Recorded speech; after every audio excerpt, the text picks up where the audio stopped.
continuando falando sobre a camada de rede. Então agora a gente vai estar falando sobre os algoritmos de roteamento. Na aula de hoje, mais especificamente, a gente vai estar falando sobre uma introdução e os tipos de algoritmos de roteamento, o algoritmo de estado de enlace, o algoritmo de vetor de distância e roteamento hierárquico. Então são essas coisas que a gente vai estar abordando hoje. Em alguns hospedeiros, geralmente, eles estão ligados diretamente a um roteador, que aí é chamado de roteador default, para esse hospedeiro. Denominamos roteador de origem, aquele roteador default do hospedeiro de origem, e roteador de destino, o roteador default do hospedeiro de destino. Então a gente tem o roteador de origem e roteador de destino agora para ser trabalhado. O problema de rotear um pacote do hospedeiro de origem até o hospedeiro de destino vai ficar claramente reduzido a direcionar pacotes do roteador de origem até o roteador de destino, tendo trabalhado a ideia de menor custo. Então, eu preciso usar um caminho que tenha um menor custo para mim. Aí a gente pode analisar custo como sendo valor, tempo, quantos roteadores eu vou passar. Então, esse custo pode ser aplicado de diversas formas. Então, eu posso falar que o custo para mim seria em menor tempo. Então, quanto menor o tempo, melhor para mim. Para a gente fazer esse algoritmo de roteamento, basicamente o que a gente analisa é um grafo. Então, esse grafo é usado para formular esses problemas de roteamento. O que vai acontecer? Então, a gente aqui tem um grafo G, com N e E. O que acontece? N seria o conjunto de roteadores. Então, eu tenho o U, V, o W, o X, o Y e o Z. São os nossos roteadores aqui descritos. E o E seria o conjunto de links. Então, eu tenho lá um link entre U e V, entre U e X. Então, cada uma dessas ligações aqui, eu tenho um link. Basicamente, o algoritmo de roteamento global ele vai calcular o caminho de menor custo entre uma origem e um destino, usando o conhecimento completo e global sobre a rede. Então, esse algoritmo ele vai estar vendo a rede como um todo. O algoritmo possui como entrada a conectividade entre todos os nós e todos os custos do enlace. Então, ele precisa conhecer a rede inteira para fazer esse algoritmo funcionar. Já o algoritmo de roteamento descentralizado, o cálculo do caminho de menor custo é realizado de modo iterativo e distribuído. Então, o algoritmo possui como entrada apenas o custo do enlace que está ligado a ele, diretamente a ele. Ele não conhece a rede toda, ele só conhece aquilo que está ligado a ele. Então, a gente teria esses dois tipos de roteamento aí. O global, onde ele tem que conhecer toda a rede, e o descentralizado, onde ele vai conhecer só quem é que está ligado a ele.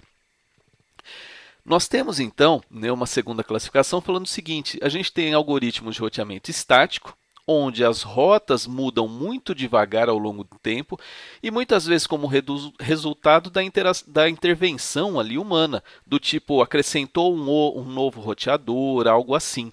Não é porque ficou lento, porque mudou, porque deu problema. Isso daí é estático, então ele não vai mudar, ele vai só acabar mudando se tiver alguma intervenção ali de alguém para acrescentar um roteador, desligar, uma manutenção, algo assim.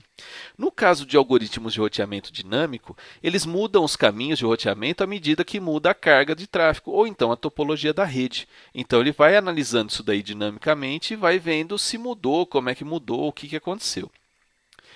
Então, como é que é esse algoritmo de roteamento de estado de enlace? Então, normalmente aparece essa sigla LS, Link State.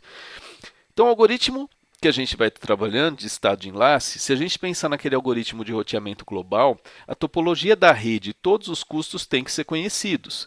Então, cada nó vai transmitir pacotes de estado do enlace a todos os outros nós da rede. É essa a ideia que você vai ter.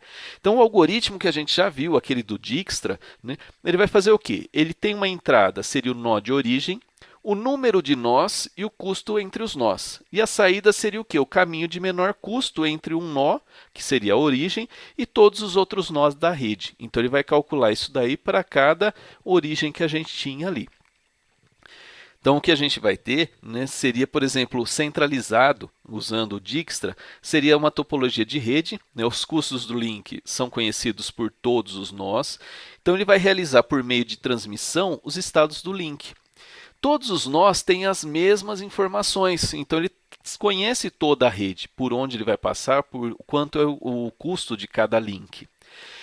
Ele vai calcular os caminhos de menor custo de um nó, né, então da fonte, do origem, para todos os outros nós.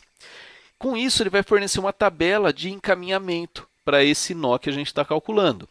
E aí ele vai ser o quê? Ele é um algoritmo interativo, então após K, N interações, né, ele vai conhecer o caminho de menor custo para esses destinos. Então eu vou ter interações, K destinos. É mais ou menos isso que ele vai acabar acontecendo, fazendo ali. O que a gente tem? Alguma notação para a gente poder analisar as fórmulas que vão vir para frente. Então, quando a gente tem lá x, c, x, y, seria o custo do link que está ligado diretamente do nó x para o y. Se esse custo for igual a infinito, quer dizer que ele não tem um vizinho direto. Então, a gente vai ver na frente uma tabelinha. Então, se aparecer esse símbolo aqui de infinito, quer dizer que ele não tem um link direto para aquele nó que a gente está calculando. V seria a estimativa atual do custo do caminho de menor custo da origem até ao destino V. Então, a origem que eu estou até aquele destino V. Quando a gente tem o PV aqui, o nó predecessor ao longo do caminho da fonte para V. E N, né, com esse apóstrofo, seria o conjunto de nós cujo caminho de menor custo é definitivamente conhecido. Então, é isso que a gente tem de notação aí que vão aparecer para frente em algumas fórmulas. Bom, aqui o algoritmo de roteamento de estado de enlace. Então, como que ele vai funcionar? A inicialização dele, né? Então a gente tem aqui aquele conjunto que a gente acabou de falar, onde começa com o nó U. E aí a ideia é calcular todos os caminhos, né, para todos os outros nós, o custo desses caminhos do U até os outros nós. Então, para todos os nós, né, que a gente vai ter, se esse V, né, então eu estou em U, vou calcular o V, que seria o próximo nó que eu teria. Então, se ele for adjacente U, então eu chego lá e falo assim, ó, calcula para mim, né, CUV.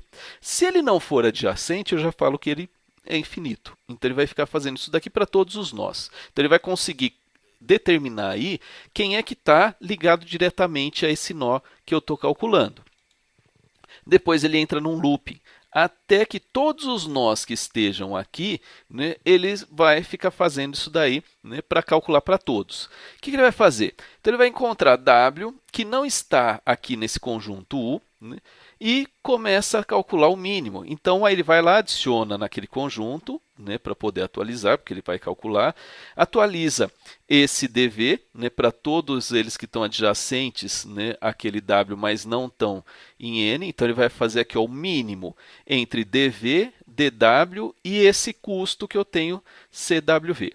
Tá? Não se preocupa que a gente vai ver um exemplo disso daí sendo calculado, mas a ideia toda é essa. Então ele vai ficar nesse loop aqui, calculando isso daqui para todo mundo. Então por isso que ele consegue calcular para todos os nós que estão naquela minha rede ali, todos aqueles roteadores que eu vou ter.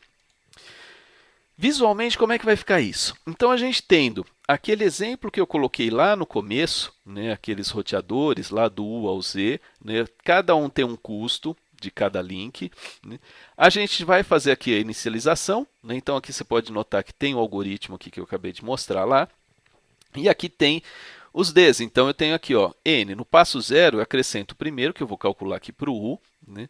Então do U eu vou calcular para V, W, X, Y e Z. Então está todo mundo aqui. Então o que ele vai fazer? Ele vai tentar calcular a menor, né? O menor valor ali. Então inicialmente o que ele faz? Ele vem aqui U, até V, eu tenho um valor de 2, por isso que está aqui, né, valor de 2, e eu vou por onde? Por U, está ligado a U direto. Para eu chegar em W, eu tenho um caminho aqui por cima que o custo dele é 5. Então, o custo dele é 5 e eu tenho aqui falando o quê? O caminho é por U. Né? Então, de U eu já saio lá. Para eu chegar em X, eu tenho um custo de 1 também aqui. E aí, eu venho a X saindo por U. Para chegar em Y, eu não tenho como chegar em Y, porque eu não tenho um link direto de U para Y. Por isso que ele vem aqui como infinito, e o Z também não tem ligação direta com o, no caso, pelo U. O que ele vai acontecer então? Qual que seria o menor caminho? Então ele vem aqui e fala assim, opa, o menor caminho que eu tenho é esse cara aqui. Então, ó, saindo de U, né, pensando que a gente fosse chegar aqui no Z, né, então qual que seria o menor caminho entre todos esses? O 1 é o menor caminho. Então ele acrescenta aqui, agora eu vou fazer para o x, vou começar a calcular o x. Então ele vem e fala assim, para eu chegar, né, o x, então ele fala assim, para eu ir para 2, né, para v, desculpa, então de x para v eu tenho um caminho aqui de custo 2. Né? Então eu posso fazer esse esqueminha aqui. Né? E o anterior dele é u. Para ir para w, né, então eu posso pegar aqui, para ir para w, eu tenho aqui um custo de 3. Né? Tiago, mas por que ficou 4 aqui? Porque é o seguinte, eu estou saindo de u, passando por x para chegar em w. Então, eu estou aqui, tenho 1 aqui para chegar em x, de x até w eu tenho mais 3. Então, é 1 mais 3, deu 4 aqui, que eu estou passando por x. Então, eu saí de u, passei por x, né, e aí eu chego em w. No caso do x, né, eu vou pegar ele próprio, então não tenho o que calcular. Né? Então, já é direto ali, não tenho o que ele calcular aqui. Para chegar em y de x, eu tenho aqui uma ligação. Então, eu tenho o custo, né, no caso aqui de x, eu tenho um custo de 1. Só que por que apareceu 2? Porque eu estou saindo de u. Então, eu tenho o custo de 1 até x, mais 1 até y. Por isso que 1 mais 1 deu 2 aqui. Para eu chegar de x a z, eu não consigo. Então, aqui, infinito. Então, na próxima etapa, o que eu vou fazer? Vou calcular aqui y. Né? Então, ele marca esse caminho, né, que é o menor que eu tenho. Aí, eu vou pegar aqui e vou calcular y. Então, eu venho e calculo y. Né? Para eu chegar a v, né, saindo de u, chegar a v já estava. Né? A gente já tinha definido ali, está vendo que mantém. Para ir para w de y, eu tenho mais um custo aqui, tenho um link. E aí, o custo é de 1. Né? Nota o seguinte, inicialmente, meu custo para chegar em w era 5. Aqui, por esse link. Só que agora ele está descobrindo um novo caminho onde, se eu vier por x, para chegar em w, eu tenho um custo de 4. Agora, se eu vier por x passar em y, eu tenho um custo de 3. Então, aqui já começou a ficar menor o caminho. Então, ele não vai usar esse caminho direto para w. Para x, eu não vou usar. Né? Para y, é o que eu estou calculando. E para z, agora eu tenho. Né? Eu tenho um custo de 2. Porém, eu já tinha mais 2 para chegar até y. Por isso que fica 4 aqui nesse custo. Passando por y, eu consigo chegar em z. Aí, agora eu vou calcular para o v. Né? Então, calcular para o v, o que ele vai fazer? O v, ele vem aqui e calcula o v. Né? Para eu poder chegar aqui, de u para v, ele já tem um custo de 2. Né? Se eu calcular aqui para w, ele vai dar por w, então ele teria que fazer o quê? Ele passaria por aqui para chegar até w. Então ele viria por baixo, então não vai rolar esse custo ali. Se eu pegar por x, para chegar em x ele já sabe, para y ele já sabe, para z ele já sabe ali que está dando um custo de 4. Aí ele vem e calcula para o w, né? Porque assim, tá vendo? A gente já calculou para esse, falta o w e falta o z. Então, a hora que ele calcula para w, o que ele faz? Opa, então aqui ele já sabe que para chegar em w, o menor custo é vindo por esse. Então, ele está marcando os menores custos para eu poder chegar lá. Aí ele vem e calcula para w, né? Então ele vai lá, passando por w, né? Se eu for de w para z, ele tem um custo de 5, só que anteriormente ele já tinha de 4. Então ele vem aqui, a hora que ele calcula esse custo, ele vem e calcula aqui e ele já olha o que ele tinha antes. Então ele falou, entre o mínimo que eu tinha, que era 4, e o custo que eu vou ter, que vai ser 1, 2, 3 e mais 5 para chegar aqui, ele não vai pegar isso daí. Como é o mínimo, então ele fala, já tem um custo lá de 4. Aí ele vem e acaba traçando aqui. Então, para eu chegar para z, a melhor opção é usar aquele custo de 4. Né? Bom, então, para a gente ver visualmente, o resultado que a gente teria é esse daqui. Né? Porém, o que o algoritmo vai entender? Que seriam esses caminhos que existem. Então, de u, para eu chegar em v, eu vou direto para x. Para eu chegar em qualquer y, w ou z, eu vou ter que passar por x. Então, a tabelinha que eu vou ter aqui de resultados, eu vou ter, né, como destino, isso mostrando a tabela aqui do u. Tá? É essa tabela que a gente está analisando. Para cada um deles, vai ter que ser calculado novamente esse estado de enlace ali, né, o link para poder saber como é que vai ser. Essa é a tabelinha do u. Então, saindo de u para ir para v, você vê aqui, u, v. Para ir para x, U, X. Para ir para Y, ele tem que sair de U e passar por X. Para W, sai de U, vai para X. Para Z, sai de U, vai para X. Então, ele sabe que ele tem que vir para cá. Tá? Então, basicamente, seria rotas diretas, né? E aqui eu tenho as rotas de U para todos os outros destinos via X.